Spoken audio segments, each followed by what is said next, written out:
Petra. Ich freue mich, dass du wieder dabei bist. Und es gibt halt einen Sonntagsradlfohrer-Flow. In dem habe ich wieder ein paar Alltagssequenzen mit reingepackt. Und du darfst es natürlich auch machen, wenn du kein Radfahrer bist. Ich wünsche dir viel Spaß. Und ja, lass uns beginnen. Für ein paar Momente hier auf der Matte ankommen. Dabei kannst du deine Augen schließen.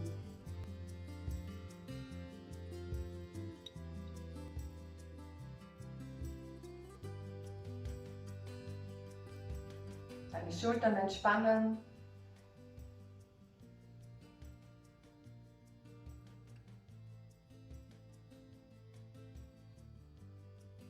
Und deinen Atem beobachten.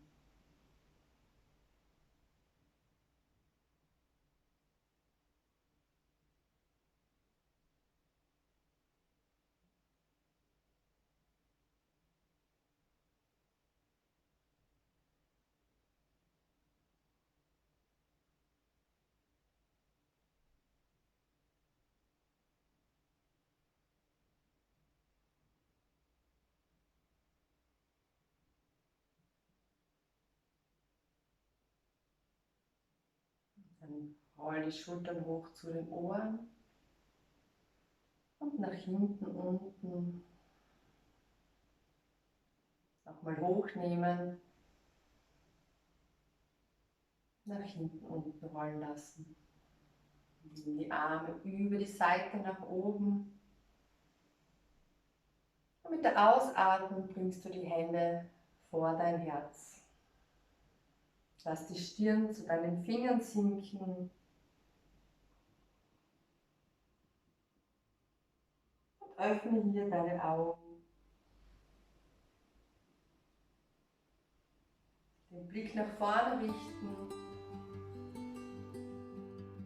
Und die linke Hand auf die Matte legen. Nimm den rechten Arm über deinen Kopf zur Seite und spüre die Dehnung in deiner rechten Flanke. Atme einmal tief ein und aus und wechsle nach rechts. Rechte Hand ablegen und den linken Arm weit zur Seite ziehen. Tief ein- und ausatmen.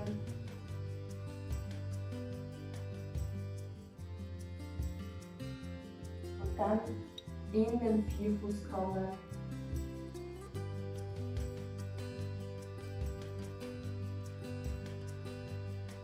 Stellst die Hände unter die Schultern und die Knie unter deine Hüftgelenke.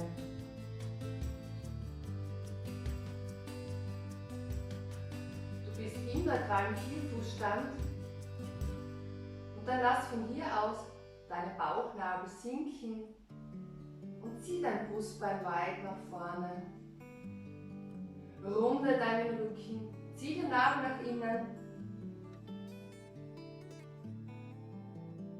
Wieder einatmen, ins geführte Hohlkreuz kommen und ausatmen. Runde den Rücken. Noch einmal so.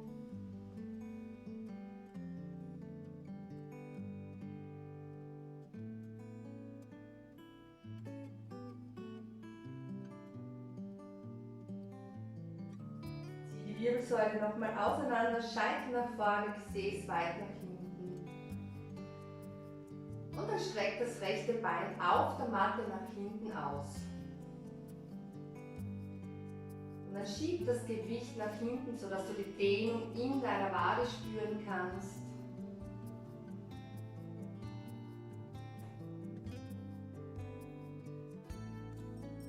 Schultern wieder über die Handgelenke. Heb das rechte Bein. Auf Hüfthöhe strecken. Und dann bewege es auf und ab. Nur ein paar Zentimeter.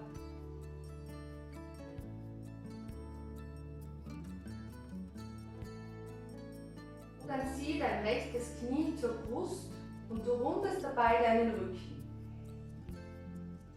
Streck dich wieder lang. Knie zur Brust. Lang strecken. Mach dich klein und dann steig mit deinem rechten Fuß nach vorne zwischen deinen Händen durch. Dann streck das rechte Bein und spür die Dehnung an der Beinrückseite.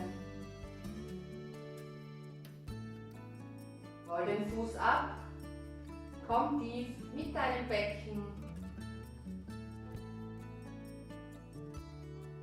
und nochmal nach hinten wechseln. Und dann stell dein rechtes Knie zu deinem linken Knie. Stülp die Zehenspitzen um und richte dich auf in den Kniestand. Komm hoch, nimm die Arme mit nach oben, atme ein. Lass die Arme tief sinken auf Schulterhöhe und jetzt schwing deinen rechten Arm unter deinem linken Arm durch. Überkreuze hier und versuch deine Handflächen zu greifen. Schultern tief ziehen und wieder lösen. Nimm die Arme hoch.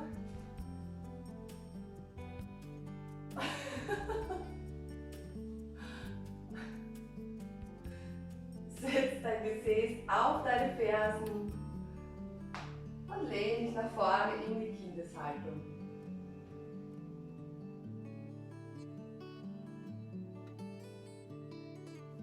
Schieb die Hände auf der Matte nach vorne, dein Gesäß hebt sich, bis es über deinen Knien schwebt und dann lass deine Brust zur Erde sinken.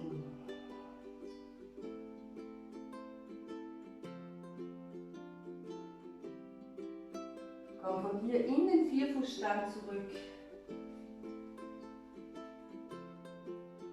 Und dann streck dein linkes Bein nach hinten aus. Auf der Matte, schieb das Gewicht zurück, dehn deine linke Wade.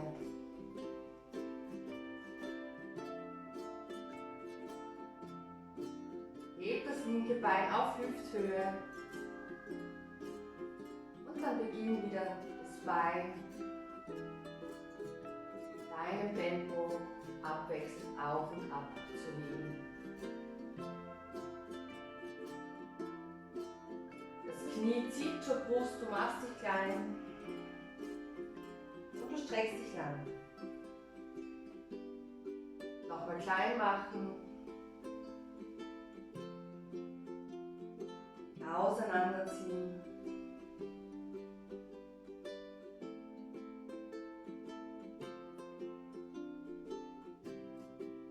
Knie zur Brust und nach vorne durchsteigen. Streck das linke Bein.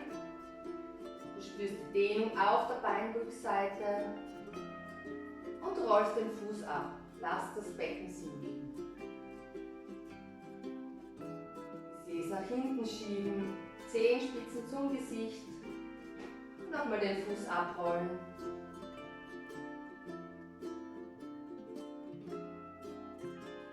Komm wieder in den Kniestand, Zehenspitzen umstülpen, Arme mit nach oben nehmen,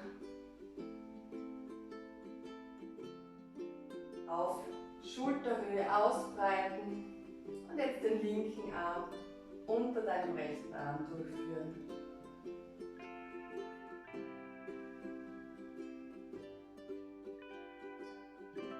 Löse auf und setz dich in die Kindeshaltung. Schieb die Hände nach vorne, Herz zur Matte.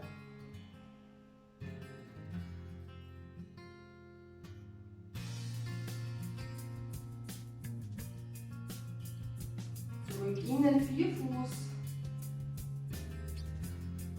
und von hier aus in den herabschauenden Hund. Stülp Zehenspitzen um und schieb das Gesäß weit nach oben.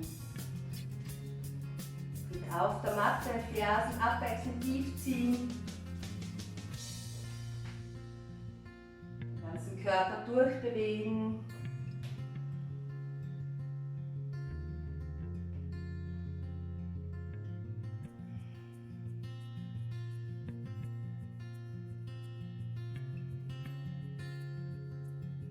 Den Lauf nach vorne. du am Anfang deiner Matte stehst. Hüftgelenksbreit sind deine Beine auseinander. Und lass den Kopf hängen, lass die Arme hängen. Und versuch dein Kreuzbein noch mehr Richtung Himmel zu schieben.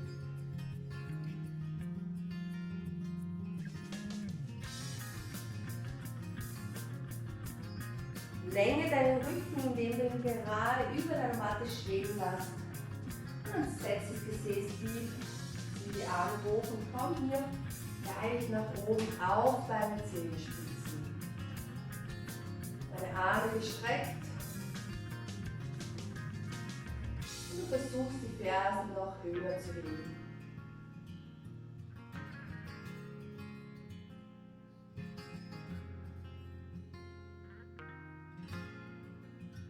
Dann kommt gleich deine erste Sequenz für den Alltag, also lass dich überraschen. Du stellst deine Zehen, deine Füße neben deinem Fahrrad ab. Dann hebst du die Fersen nach oben. Ganz hochziehen, sodass du die Aktivität in deiner Wade spürst. Lass dein Steißbein nach unten sinken und ziehst den Bauchnabel nach innen. Wirbelsäule längen und den Scheitel nach oben schieben. Und dann versuch langsam deine Hände vom Lenker zu lösen und die Arme nach oben strecken.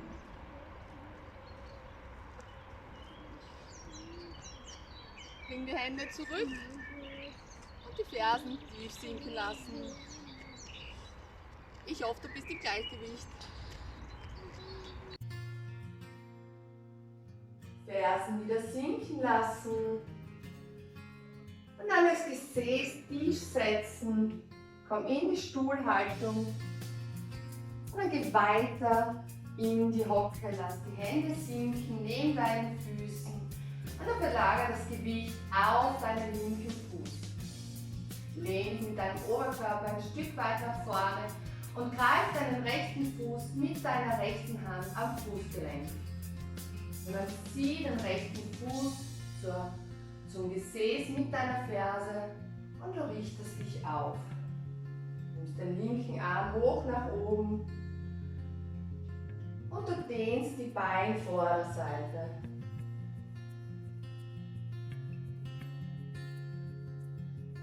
Löst die Hand, zieh das Knie nach vorne, beide Arme strecken. Und du kreist aus deinem rechten Hüftgelenk in beide Richtungen.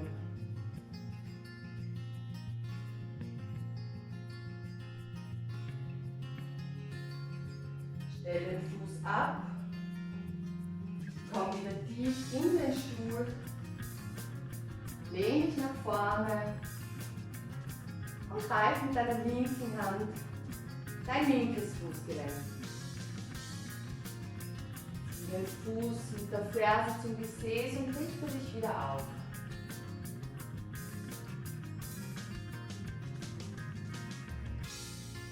Die Hand lösen, Knie hochschieben, beide Arme nach oben strecken und aus der linken Hüfte kreisen.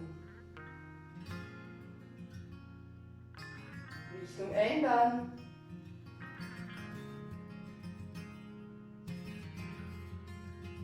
Abstellen, komm in den Stuhl und lass dich nach vorne unten sinken, ganze Vorbeuge, Nacken entspannt, Arme entspannt.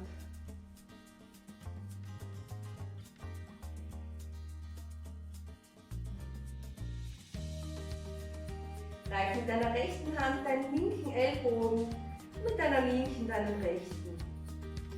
Und dann schwing von links nach rechts.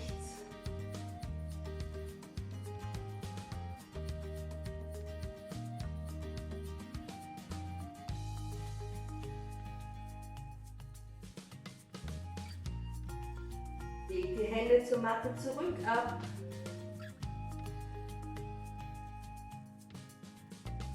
Und dann steig von hier in den herabschauenden Hund. Dann leg die Knie ab. streckst das rechte Bein auf Hüfthöhe und ziehst das Knie zur Brust. Nochmal das Bein strecken und zur Brust ziehen. Lang ziehen und jetzt steig nach vorne durch. Gesäß über deine Knie, die Zehenspitzen zum Gesicht und wieder den Fuß abrollen. Becken tief sinken lassen. Nochmal nach hinten schieben das Gewicht. Und den Fuß ablegen. Steig in den Kniestand. Zehenspitzen umstellen. Nimm die Arme hoch. Aderarme rechts fädeln durch links, unter links durch und über Kreuz.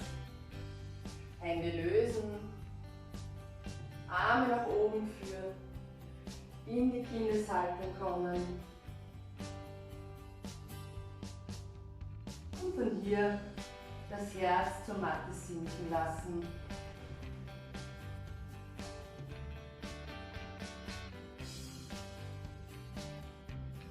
Zurück in den neutralen Vierfußstand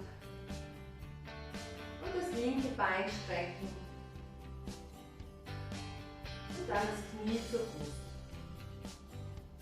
Du ziehst dich wieder lang. Mach dich klein. Bein strecken. Steig nach vorne durch und schieb das Gewicht nach hinten über deine Knie, über dein rechtes Knie. Fuß abrollen, Becken kommt tief und nochmal strecken.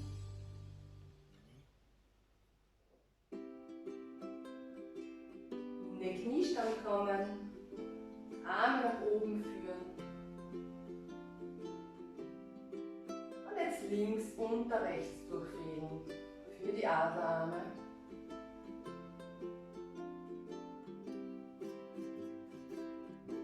Löse auf, Kindeshaltung, Stirn zur Matte und Anahata Asana, die Brust sinken lassen.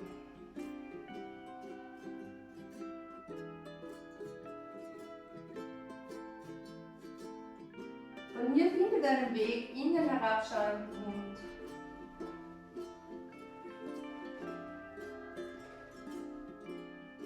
Und lauf nach vorne.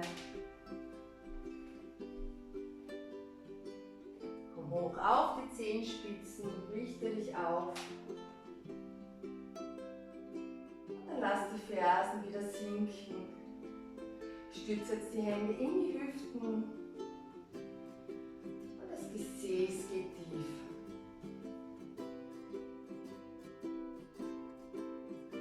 Lass die Schultern nach hinten unten rollen. Und dann beginn den Rücken zu runden. Und dich dann nochmal lang zu ziehen. Das Brustbein strebt nach vorne. Und dann nimm deine Arme auf Schulterhöhe nach oben. Setz dich noch ein Stück tiefer und entspann deine Schultern. Jetzt gibt es wieder eine kleine Sequenz für den Radfahreralltag.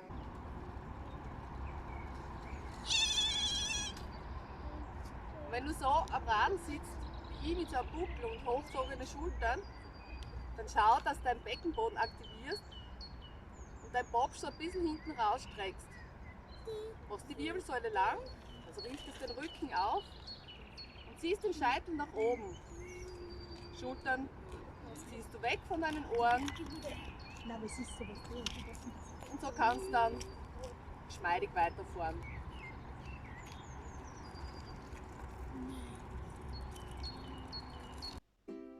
Und dann komm tiefer in die Hocke. Greif jetzt deinen rechten Fuß mit deiner rechten Hand an der Fußaußenseite und dann ziehst du jetzt, während du aufstehst, das rechte Knie mit nach oben. Nimm den Arm, den linken Arm hoch.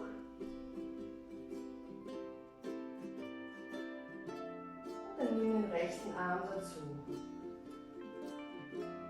Und jetzt lass du den Oberkörper nach unten sinken, breitest die Arme auf der Seite aus und streckst dein rechtes Bein. Du bist jetzt im Krieger 3 und optional kannst du die Hände in die Hüften stellen oder du machst es so wie ich im folgenden Alltagstipp.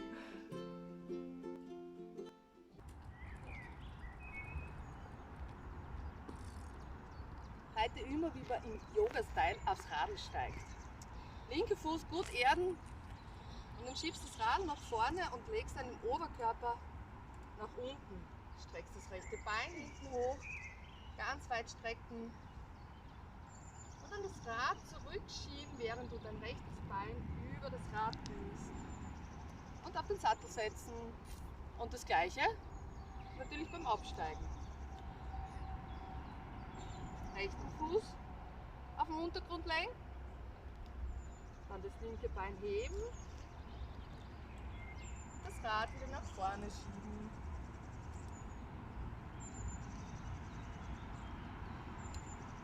So geht es. Und dann komm wieder hoch, nimm das Knie nochmal mit und stell den Fuß zur Matte ab. Hände seitlich an den Körper legen und die Augen für einen Moment schließen.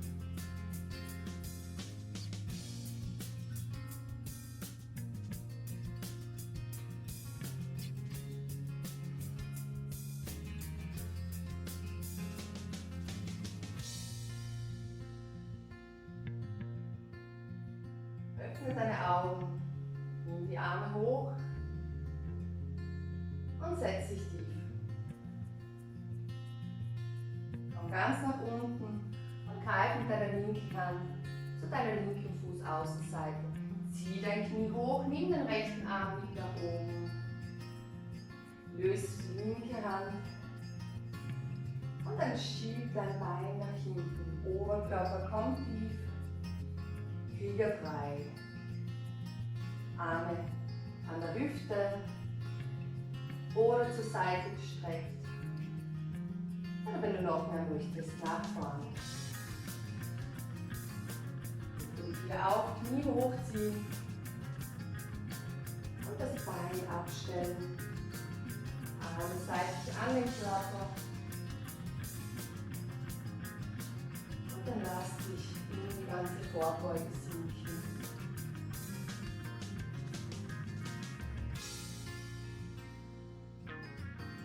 Beruhige deinen Atem.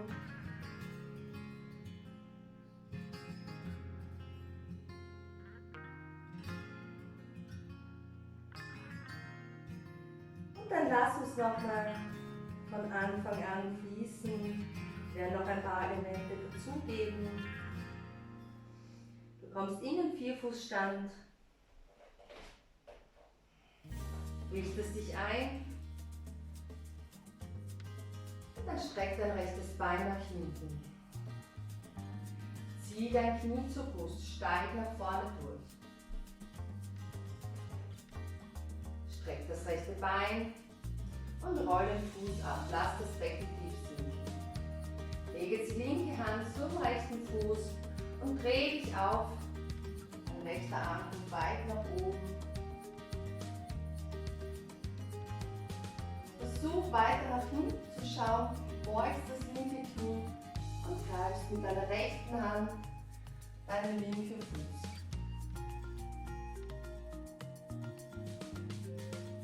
Lass den Fuß wieder vorsichtig sinken. Steig nach hinten in den Vierfußgleich und streck dein linkes Bein. Knie zur Brust. Und nach vorne durchsteigen.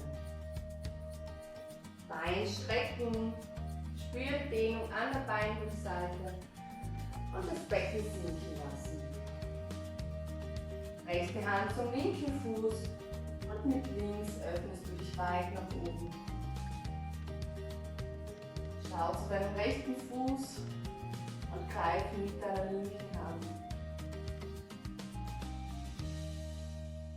Fuß vorsichtig lösen und von hier in den herabschauenden Weg kommen. Nach vorne laufen, hochkommen in den Berg und gleich auf die Zehenspitzen, beide Arme gestreckt. Setz dich tief. Die Hände nach unten, greif deinen rechten Fuß, zieh das Knie hoch. Linken Arm strecken, rechten Arm dazu nehmen und du schwebst über deiner Matte. Im Krieger 3 in deiner Variation mit deinen Armen. Richte dich auf, Knie hochnehmen und das Bein abstellen. Andere Seite. Komm tief in den Stuhl und weiter in die Hocke. Greif den linken Fuß, komm hoch.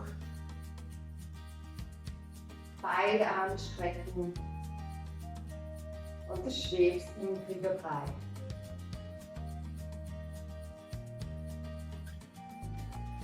Hochkommen und das Bein abstellen. Ganze Vorbeuge und nach hinten steigen in den herabschauenden Bogen.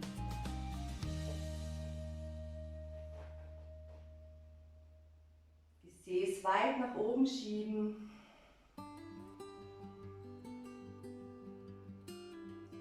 Schweb nach vorne ins Brett und dreh dich auf in den Seitstütz. Kommst auf deine rechte Fußaußenseite und bringst den linken Arm weit nach oben.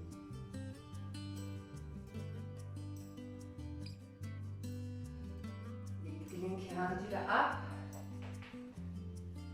Steig mit deinem rechten Fuß nach vorne und dreh dich auf zur rechten Seite. Linkes Bein ist gestreckt. Arm wieder sinken lassen.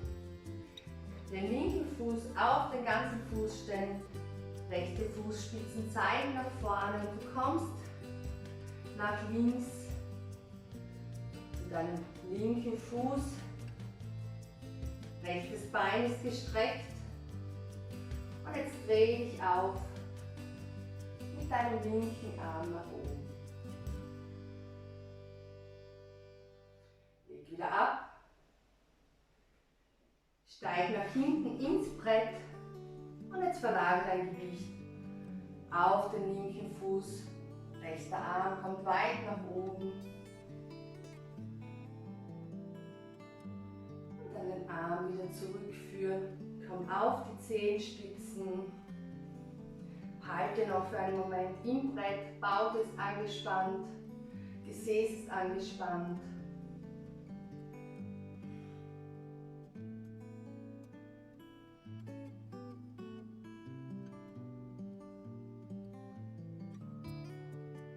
Und jetzt lass die Knie sinken und schieb dich in die Haltung des Kindes. Du möchtest die Arme seitlich am Körper.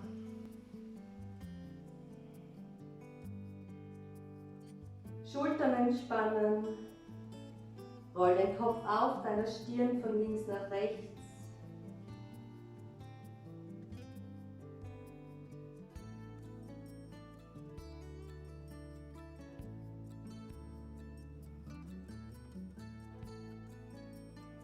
Hochrollen in den Kniestand. Und dann hier deine Wirbelsäule bewegen, den Rücken runden, wieder aufrichten, Brustbein weit nach vorne oben schieben.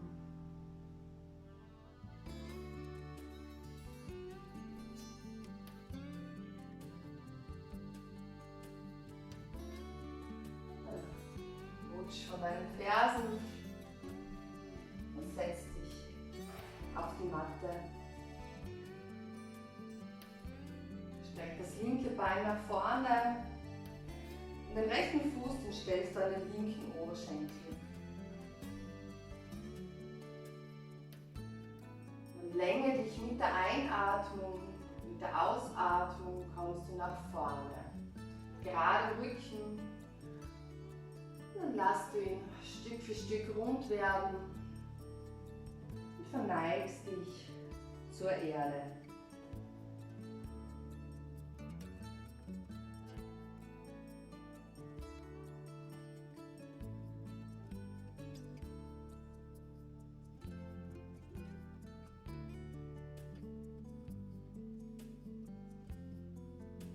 Hol dich langsam hoch und wechsle die Seite.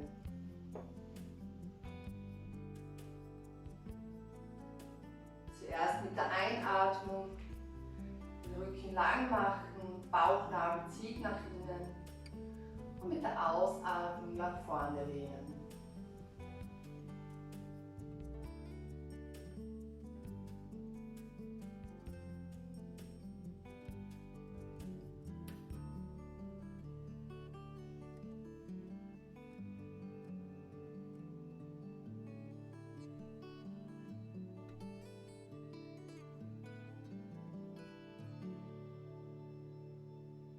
Lass die Zeit, wenn du hochkommst.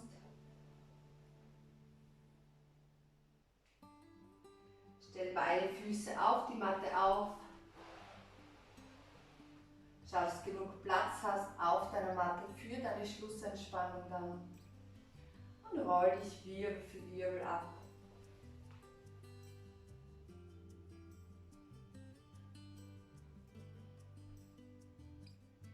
Jetzt rutsch mit deinem Gesäß ein Stück weiter nach rechts. Und dann lass dein linkes Bein sich nach oben strecken. Senk es auf die Matte langsam ab.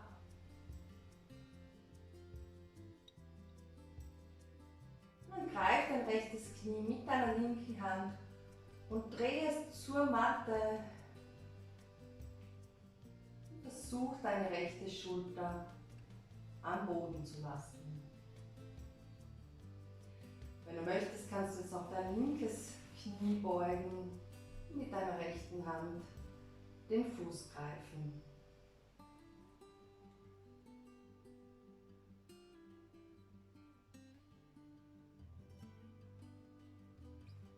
Löse auf, stell beide Füße auf die Matte auf.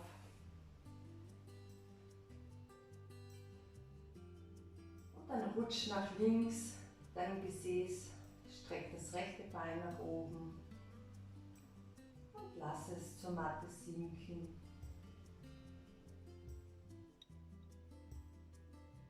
Greif dein linkes Knie und dreh dich, sodass dein Knie Richtung Matte kommt.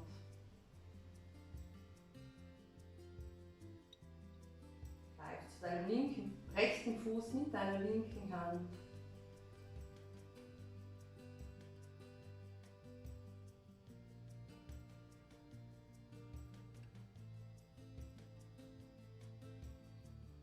Löse die Hand vom Fuß und komm langsam zurück in deinem Tempo.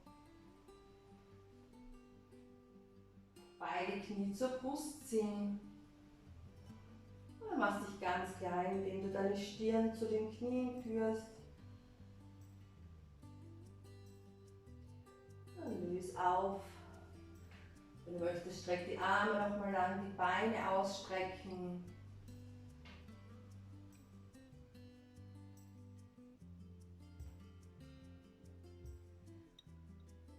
Und schau, dass du ganz bequem auf deiner Matte liegst. Die Arme seitlich am Körper.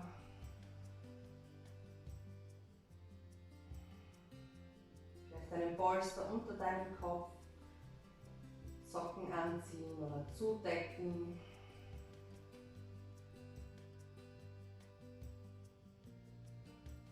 Ich hoffe, dir hat es gefallen und ich wünsche noch einen schönen Tag. Genieß deine Schlussentspannung, solange du möchtest. Bis zum nächsten Mal. Namaste.